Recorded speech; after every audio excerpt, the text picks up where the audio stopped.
Welcome, my distinguished colleagues. Today I'll be presenting Precision Psychiatry Way Ahead, a comprehensive overview of how genetic testing is revolutionizing psychiatric care. My name is Dr. Juan Evangelista III Gaitan Buitrago. I'm a psychiatrist with extensive training in addiction medicine, dementia care, and evidence-based psychiatry.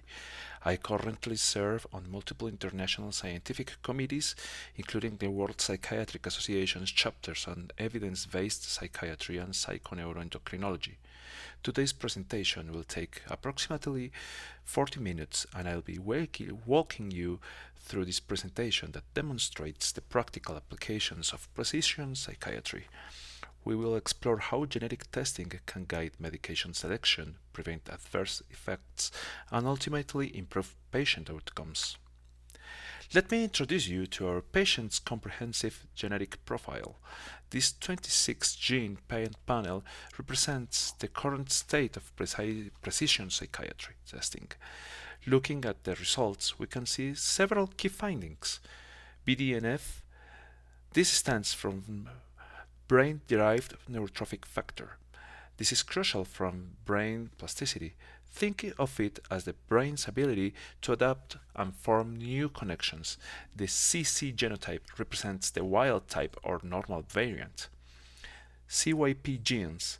These are cytochrome P450 enzymes delivered drug processing system. Our patient shows 1F and 1F in CYP1A2. This means she is an ultra-rapid metabolizer. CYP2B6, 2C9, 2C19, 2V6, and 3A4, all normal metabolizers. The catechol O methyltransferase is an enzyme that breaks down dopamine in the brain's prefrontal cortex, which affects executive functioning and stress response.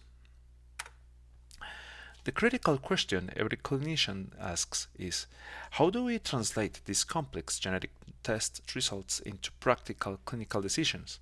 This is where precision psychiatry bridges the gap between sophisticated genetic testing and bedside patient care. Each genetic variant tells us something specific about how this patient's body will process medications, respond to stress, or metabolize essential nutrients. Think of genetics as providing us with a personalized instruction manual for each patient's biochemistry. Instead of one-size-fits-all approach, we can now tailor treatments based on individual genetic profiles. Let me start with the genes that have the strongest clinical evidence, what we call the ready for prime time. CYP2D6 and CYP2C19 represents the core of pharmacogenetic testing in psychiatry. These aren't experimental, they're backed up by robust clinical guidelines from organizations like the Clinical Pharmacogenetics Implementation Consortium. Why 2D6 matters?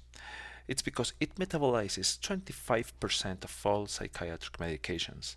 This includes major antidepressants like fluoxetine and paroxetine, antipsychotics like risperidone and haloperidol, and even ADHD medication like atomoxetine.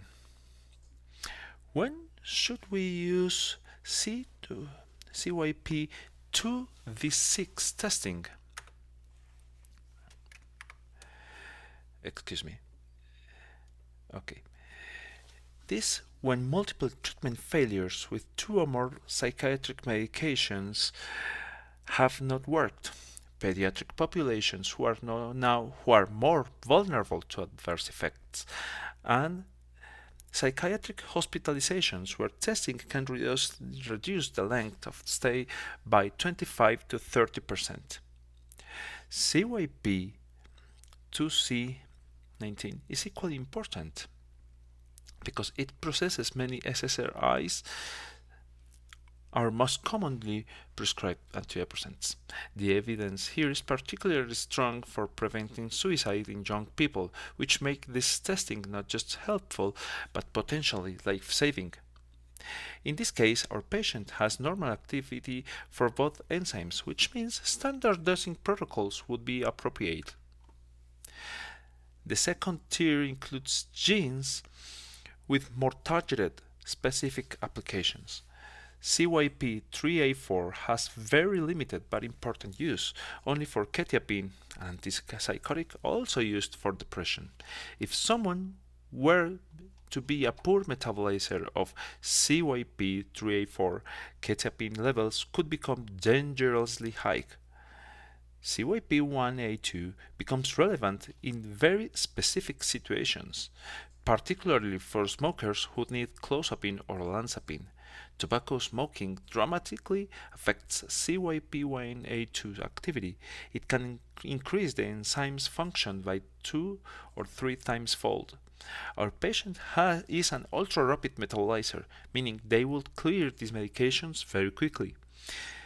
SLC6A4 represents advanced precision medicine. This gene codes for the serotonin transporter, literally the protein that SSRIs target. However, despite being the most studied gene in psychiatry, with over 1,000 published papers, its clinical utility remains limited. These applications require specialized clinical settings with expertise in precision psychiatry. The third priority includes genes that are fascinating from a research perspective, but are not ready for routine clinical use. BDNF and COMT fall into this category.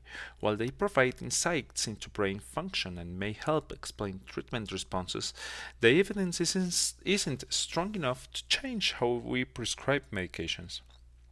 These genes are valuable for research programs and may become clinically relevant in the future, but currently they do not meet the threshold for routine clinical decision making.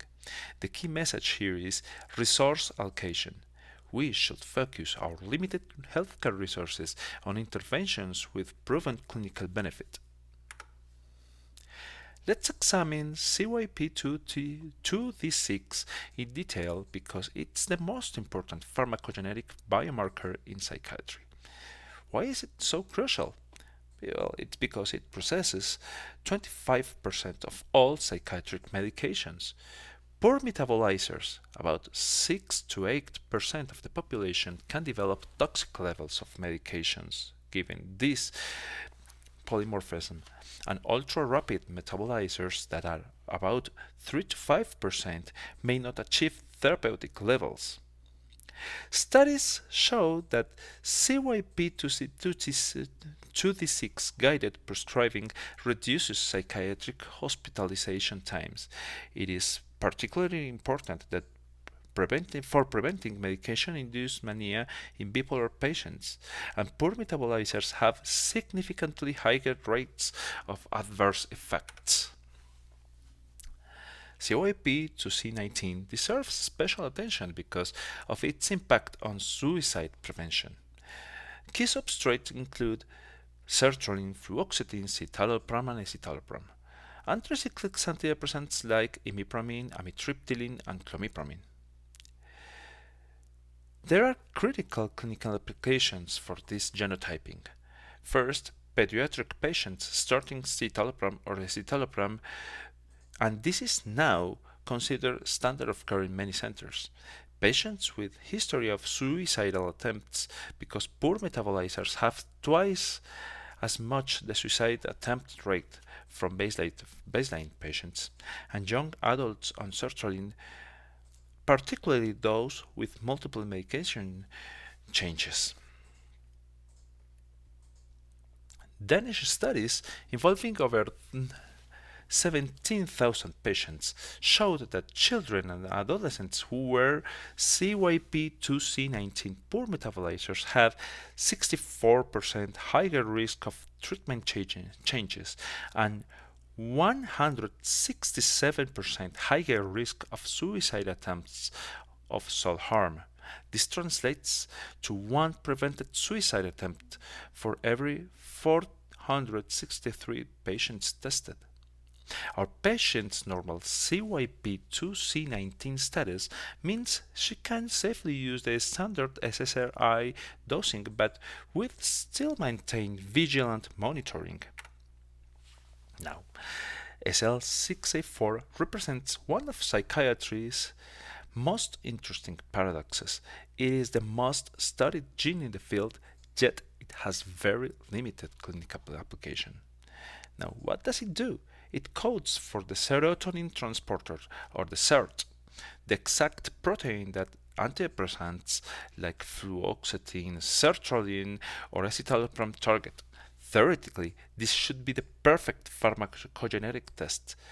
The reality is that despite over 1,000 published studies, the clinical utility remains limited because effect sizes are really small, results are inconsistent between population, and environmental factors often outweigh genetic effects.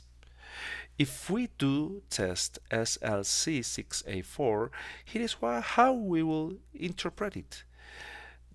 There is the genotype of long. That means that a higher serotonin transporter expression. The long-short genotype means an intermediate expression, and the short genotype means a lower expression with potentially greater stress sensitivity. This represents the gap between basic research and clinical application, because just because something is biologically interesting doesn't mean it's clinically useful. Now, let me explain the functional differences between SLC6A4 genotypes. The long genotype has a higher serotonin transporter expression, meaning more efficient removal of serotonin from synapses. Theoretically, this could mean lower synaptic serotonin availability, and some studies suggest these patients might respond better to SSRIs, but every evidence is controversial. The SS genotype, the short genotype, has a lower serotonin transporter expression, a less efficient serotonin reuptake, and this is associated with greater stress sensitivity and a mixed evidence regarding SSRI response. While these biological differences are real and measurable, they don't translate into reliable clinical recommendations. Factors like stress, trauma history, comorbid medical conditions, and medication adherence have much larger effects on treatment outcomes than these genetic variants. This is why SLC6A4 testing is not routinely recommended despite the extensive research base. As a side note, if you dare to take SLC6A4 testing into account in your clinical practice, you should be very careful in choosing any kind of antidepressant regarding this specific genetic testing because of its controversial effects, but it still makes for a curious and relatively lowly useful genetic testing, but obviously you should privilege the first two that I mentioned. Now, while SLC6A4 testing isn't routinely recommended, let me explain the theoretical rationale behind different treatment approaches. For the short genotype, the lower SERT expression, the theory is that since these patients already have less efficient serotonin reuptake, they might need lower SSRI doses, non-serotonergic antidepressants like bupropion, which works on dopamine and norepinephrine, mirtazapine, which blocks serotonin receptors rather than inhibiting reuptake, or dual antidepressants like duloxetine or venlafaxine. Now, for the long genotype, that has a higher SERT expression, these patients these patients theoretically need more aggressive serotonin interventions, like higher SSRI doses, more potent serotonin uptake inhibitors like paroxetine, combination treatments, and sometimes they respond better to tricyclic antidepressants. Of course, the critical limitation of this approach is that these are theoretical approaches based on biological reasoning, but they lack robust clinical validation. Most psychiatrists would make these same medication adjustments based on clinical response rather than genetic testing. The lesson here is that biological plausibility doesn't automatically translate to clinical utility. Now, CYP1A2 presents a unique situation where environmental factors can override genetic testing. The key substrates of CYP1A2 are olanzapine, an antipsychotic used for schizophrenia, bipolar disorder, and many other mental illnesses, clozapine, that, I always say, should be reserved for treatment-resistant schizophrenia, and agomelatine, an antidepressant that it's not available in all countries, but it's a really interesting pharmacological approach for managing the major depression. And well, we have here the tobacco effect. This is crucial because tobacco smoking can increase CYP1A2 activity by 200 or 300% fold, meaning that smokers need higher doses of olanzapine and clozapine. When smokers quit, medication level can become dangerously high, and when non-smokers start smoking, medication effectiveness can drop dramatically. Our patient is a CYP1A2 ultra-rapid metabolizer. This means that they would clear these medications very quickly, potentially requiring quite higher doses for effectiveness. There are strong indications for C1A2 testing, and as I told you, tobacco smokers who need clozapine, multiple treatment failures with olanzapine or clozapine, or unexplainable drug concentrations, especially with clozapine resistance.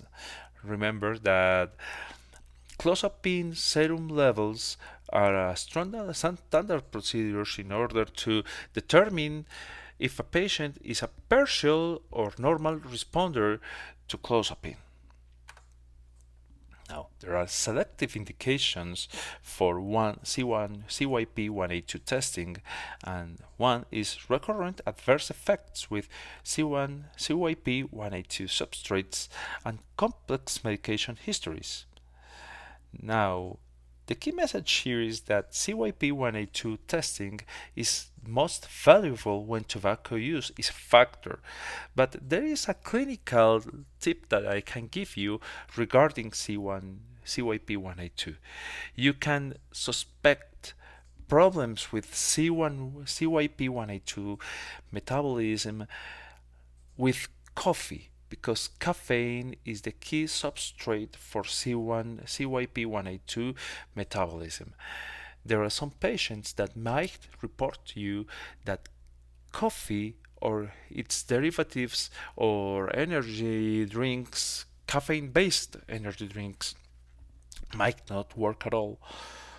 You should suspect ultra rapid or rapid CYP1A2 metabolism in these cases, or people that on the other side are coffee intolerant, because severe adverse effects regarding coffee intake or coffee drinking, like difficult to treat migraines, muscle cramps, or severe insomnia, might be poor metabolizers of the 1A2 CYP.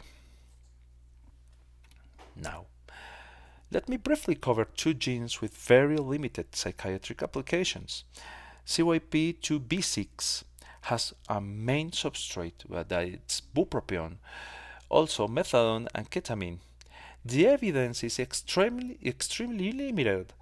There is only theoretical indication, and it would be complex bupropion failures in treatment-resistant cases. This is quite rare, but you should take into account this testing in those really unusual cases.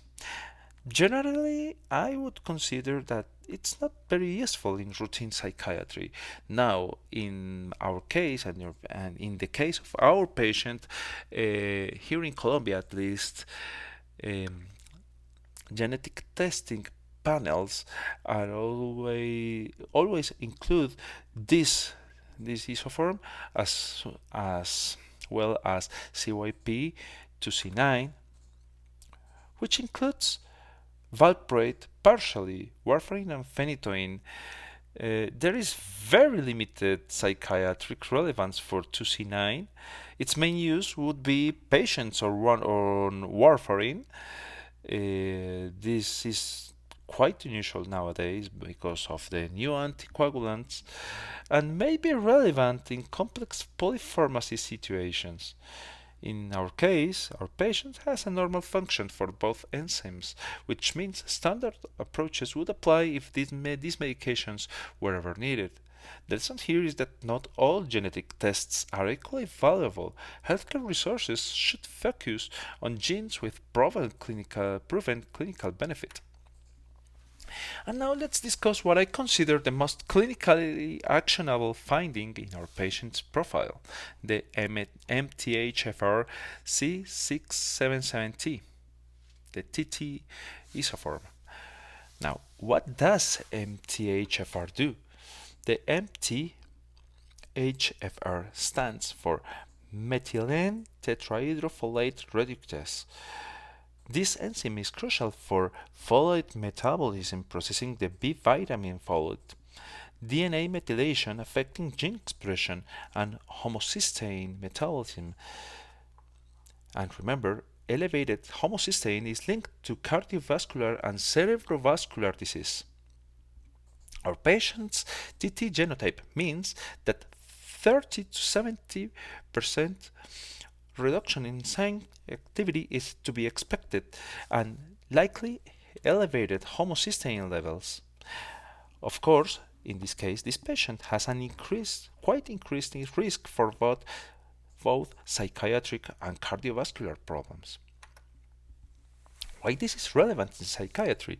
Because at least in schizophrenia, there are associations regarding an earlier symptom onset in TT carriers, an impaired episodic memory, quite elevated suicide risk, and a tendency to develop depression in later disease phases. In depression, the associations are a reduced nucleus accumbens volume, which means that the brain's reward center will be small and not very active.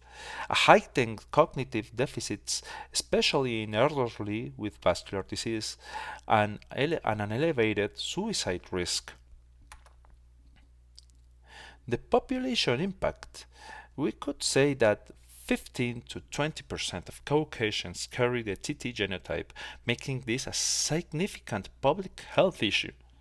A clinical interpretation of a genotype would be that the CC genotype, the normal or wild genotype to be said, has a 100% enzyme activity, a baseline population risk, and would mean that these patients could handle quite well with standard care. The CT, the intermediate genotype, has a 65 to 70% activity, mildly increased risk for mental illness, and requires to monitor folate and B12 vitamin levels if the patient is symptomatic. And the TT genotype, our patient in this case has a 30 to 50% activity, significantly increased risk for multiple psychiatric conditions, and requires direct supplementation. Now, Now, what's the supplementation protocol for the TT carriers? Well, you can start by giving L-methylfolate 5 to 15 milligrams daily. This is the active form that bypasses the enzyme deficiency. Please avoid to give baseline folic acid supplementation. These patients require specifically L-methylfolate. Now, if the B12 vitamin levels are low, they should need supplementation with methylcobalamin 1000 to 2000 micrograms daily. When they have lower levels of pyridoxine, well, they will need pyridoxal 5-phosphate 50 to 100 milligrams daily, and vitamin D according to serum levels. Now, these patients need to have some monitoring targets. In this case, serum homocysteine that has to be less than 10 micromoles per liter. A red blood cell folate in optimal levels. This depends on the laboratory that it's interpreting these levels, but you need to be sure to make sure to measure erythrocyte folate levels, because these ones give us a better perspective on the chronic folate levels in the patient's organism. And of course, vitamin B12 serum levels that should be greater than 400 picomoles per liter. Now, there are treatment modifications that should be taken into account with patients have the TT homozygote genotype. Antidepressants may respond better with some supplementation. These patients tend to have a poor response to classic pharmacological interventions. If you have a patient with MTHFR 6 C677T variation polymorphism, with a TT homozygote genotyping, these patients will have a difficult time with standard procedures, with standard antidepressants, and if they respond poorly in your clinical practice, these patients are candidates for L-methylfolate supplementation regardless of levels. Antipsychotics will require an intensive cardiometabolic monitoring, especially clozapine and olanzapine for the weight gain and the metabolic impact as a side effect. And of course, remember that L-methylfolate can serve as an adjunctive therapy. Now, when should we consider MTHFR testing?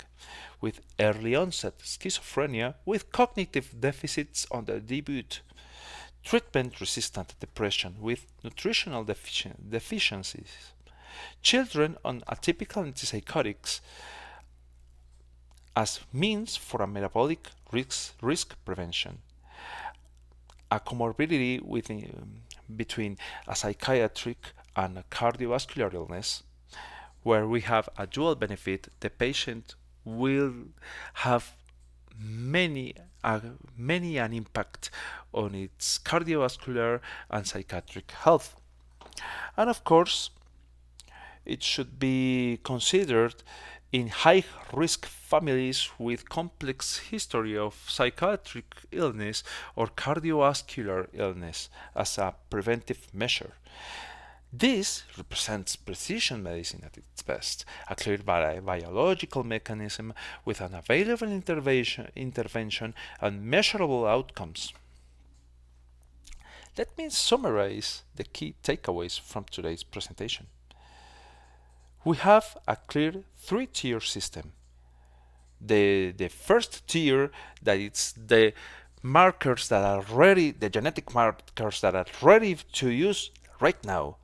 CYP2D6 and CYP2C19 have robust clinical evidence and established guidelines. This should be a common practice. It should be a standard practice that we genotype these genes. We have the ones that they are in the tier 2, that ones with selective use, as I told you, the CYP1A2 and MTHFR C677T, that have specific application in defined populations, and the research-only genes that are the brain-derived neurotrophic factor, the catechol-O-methyltransferase, and the SLC6A4 that need more research before clinical implementation. Perhaps the package, the genotyping package, like in our patient's case, might include these genes, but it's really difficult to make pharmacological treatment interventions directed by these genes. There is, as I told you, not very strong evidence or contradicting evidence regarding these genes, especially with SLC6A4.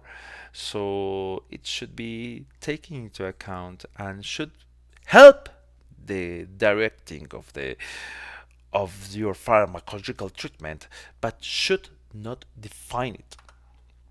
Now, the numbers are impressive when we talk about the clinical impact of this genotyping. The ready now group, the tier 1 group, and pharmacogenomic testing reduces psychiatric hospitalizations by 25 to 30%, prevents serious adverse events in 15 to 20% of patients, is the most cost-effective in treatment-resistant cases and pediatric populations. We must be realistic about our current limitations, that only 5 to 7 genes have sufficient evidence for daily clinical use. Precision psychiatry complements but does not replace clinical assessment, and we should focus resources on validated biomarkers before expanding to experimental ones. Now, the field is rapidly evolving toward multimodal approaches combining genetics, neuroimaging, and digital biomarkers. With the emerging popularity of AI, perhaps in the future we will have AI-driven integration of complex data for personalized treatment and population-specific validation for global implementation, because this is one key limitation of current genetic testing, and is that the researches are defined or are limited to very specific population. Asian populations for one side, African population in other studies, and Caucasians, but there is not a global independent research effort to overcome these limits. In the case for our specific patient, we could say that normal CYP function means that we could use standard medication dosing. The MTHFR-TT genotype requires nutritional supplementation as soon as possible, and the CYP1A2 ultra-rapid status is relevant if clozapine or olanzapine are needed. Overall, this means that this is a very manageable profile with clear intervention strategies. Now, the references I have provided represent the most current and authoritative sources in precision psychiatry, and these include The CPIC guidelines, the gold standard for pharmacogenomic recommendations.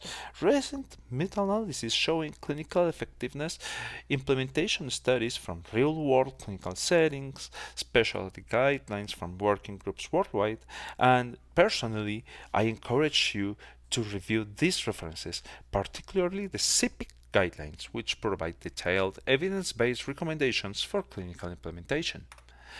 And as a final thought, precision psychiatry represents one of the most promising advances in mental health care in decades. However, success depends on thoughtful, evidence based implementation. We must resist the temptation to adopt every new genetic test and instead focus on biomarkers with proven clinical utility. The goal is not just personalized medicine, but better patient outcomes. Thank you for your attention, and I welcome your questions.